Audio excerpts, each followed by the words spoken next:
going house to house, searching for weapons, and they were, looking for terrorists, looking for sympathizers, looking for Al Qaeda members. Chris and Ryan were can you repeat early that? Morning. I'm sorry. Providing... Wait, there was a key that got hit somehow that I'm going to have to pull that out of the podcast. Sorry. Sure. So they were on the rooftop in Ramadi looking for weapons. Yeah, Chris and Ryan were providing overwatch for their team who were working the streets below looking for weapons and insurgents below on the streets. They were on I think a 4-story building. It was early in the morning on August 2nd, 2006, when a shot rang out. The team below took cover. Chris took cover. Chris called down to the team below. They were okay. Chris checked himself for blood and holes, and he was okay. And then he called over to Ryan, who was on the opposite side of the roof, facing east, covering the street below. And Ryan was unresponsive. Chris called to him again. Ryan was unresponsive. And then Chris Kyle ran to Ryan, turned him over, and saw what was an egregious wound. Ryan had been shot in the face by an enemy sniper. Now, those of you who have seen the movie, it was depicted a little bit differently. When Ryan was shot, they thought he was dead. Chris called the team up. They worked on him, and Ryan came to.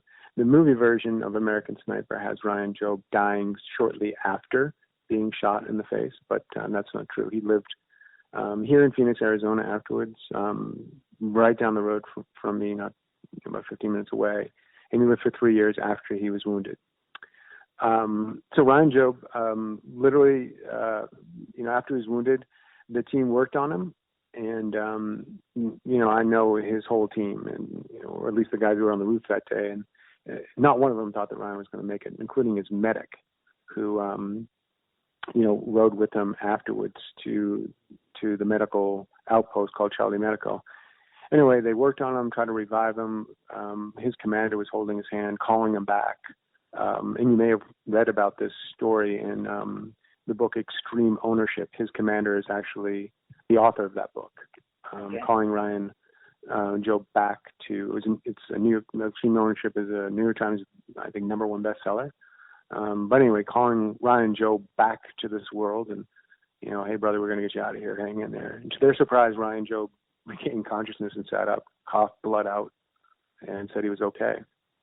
Scrambled for his weapon and tried to evacuate himself off the roof. Chris picked him up and tried to carry him. Ryan's kind of a big guy, and he said, "Put me down." And Ryan, in fact, climbed down on a ladder, and after being really gravely wounded, and perhaps really they thought he was dead, left for dead. Ryan Jobe evacuated himself off a rooftop in Ramadi, took a track back to Charlie Medical, where he was treated, and shipped back to Germany and then to the United States. Unfortunately, his right eye was gone, and due to swelling and complications of the wound, he was rendered totally blind from that wound.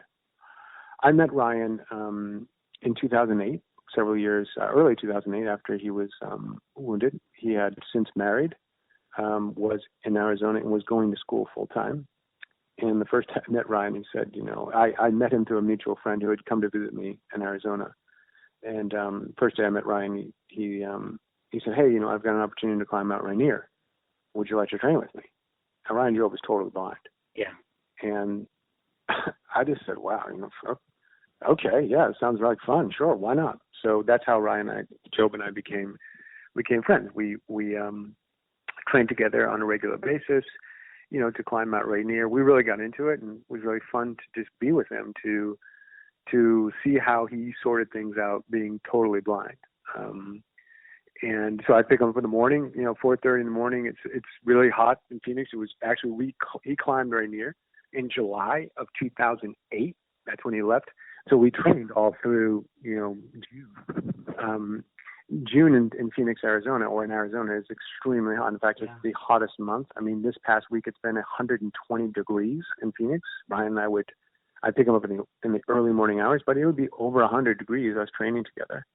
And he just literally, he just sorted it out. He an amazing sense of balance, amazing determination. He worked extremely hard, harder than anybody I've ever met.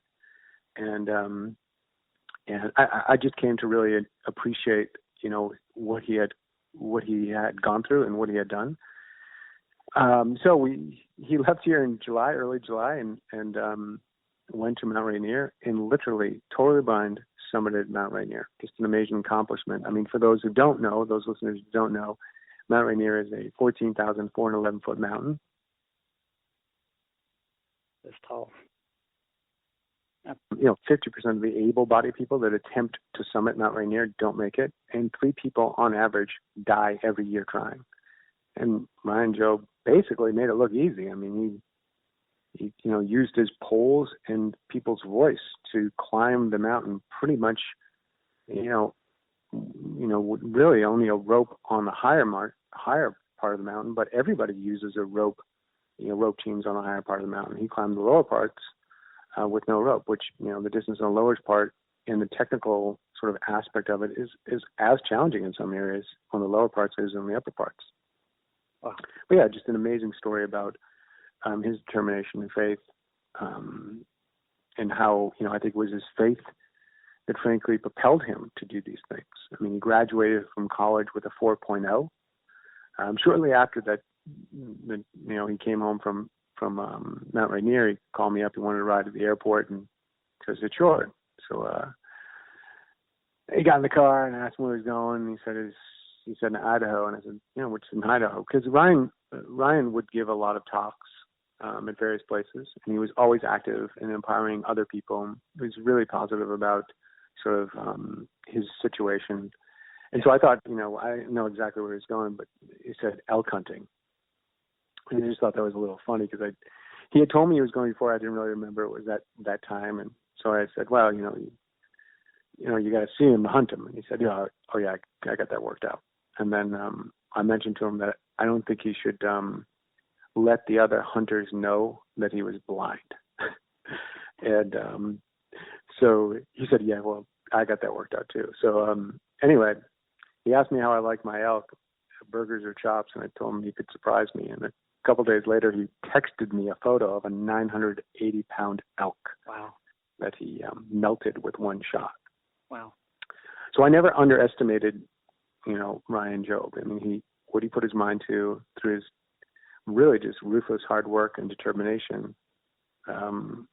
He pulled it off. I think, the elk probably underestimated him, but I never did. But I think that hard work and determination was fueled by just a faith that was beyond reasonable expectations in a way. Like it was just ruthless, right? He just let go and just trusted that this plan that he was living right now was God's plan for him. And he just lived it all in. And he embraced his injury. I mean, a couple of things that were so amazing that I'll never forget about Ryan Job is that one day he told me that he was grateful for being shot in the face and made blind. Yeah. And I was stunned, Amazing. literally stunned by that statement.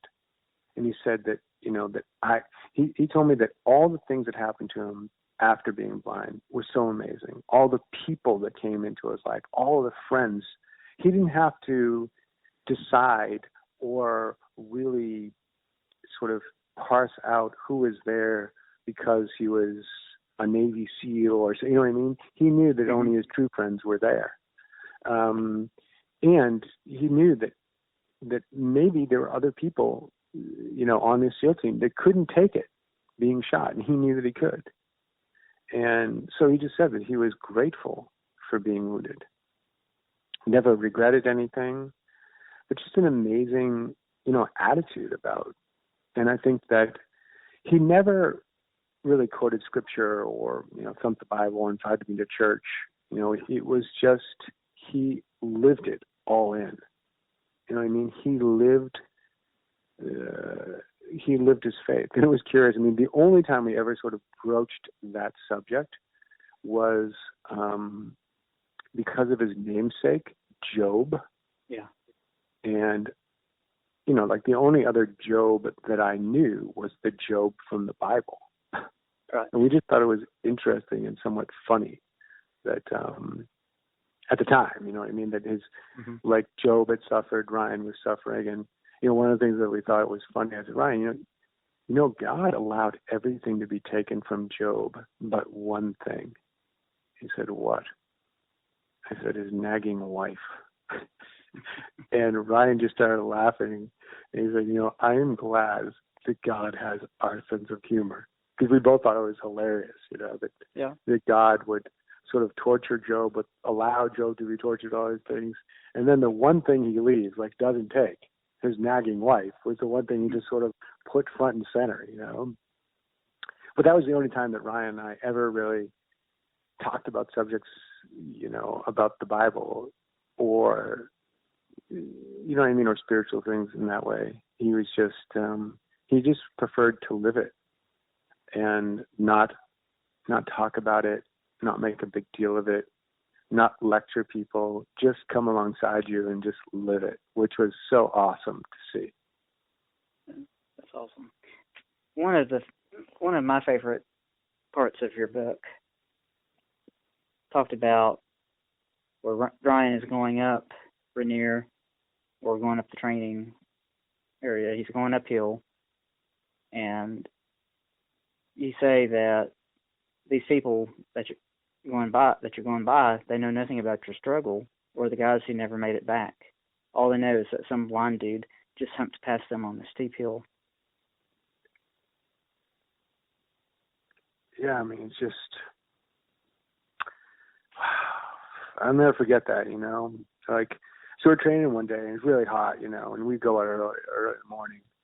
And I got Ryan. I used to train with Ryan. I'd let him. He had to leave, right? Because yeah, can you hear me? Yeah, there's phone buttons keep getting pressed. I'm sorry about that, okay. but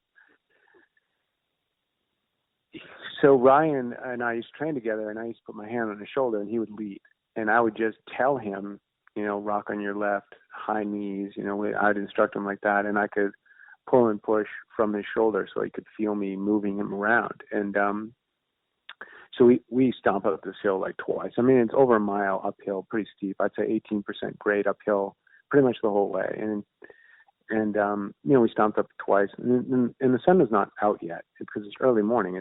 The sun has not come up yet. It's still slightly dark. I was wearing, you know, I would wear a headlamp. He didn't need one, but so we went up this hill, came back down, we went up again, and we had passed people literally twice. And I'm sure that everyone was curious why I had my hand on this guy's shoulder, and we're, you know, basically, you know, more or less running past them up this steep hill, me trying to talk at the same time with this guy in front of me with my hand on his shoulder. So we turned around and come down, and now the sun is out, and, you know, you can see people, you can see their faces, and they can see. Ryan had an obvious scar. The right side of his face was wide open, and he had a scar from his lip to his forehead. And he had, you know, he didn't have an eye, right? I mean, it was gone. He had a prosthetic eye, but so we came down, and they could see that this guy was blind, and that he just came up past them twice. And you know, I'm walking down the hill, and you know, as we're walking, you just hear people say, "Nice work, man," you know, and then all of a sudden they just started clapping, you know, like people started, like, gave a path and just started clapping. And man, like, then it just hit me like so hard, like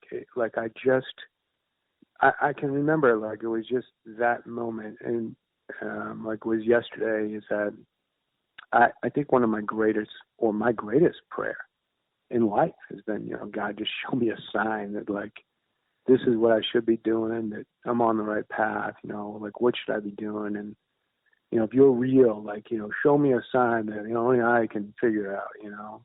Yeah. And I'm walking down the hill with my hand on this guy's shoulder named Job. He's leading me. Comes out of nowhere in my life, right? Nowhere. And he's leading me down this hill. Not by his sight, but by his faith. And I'm asking God for an unmistakable sign. It was almost like,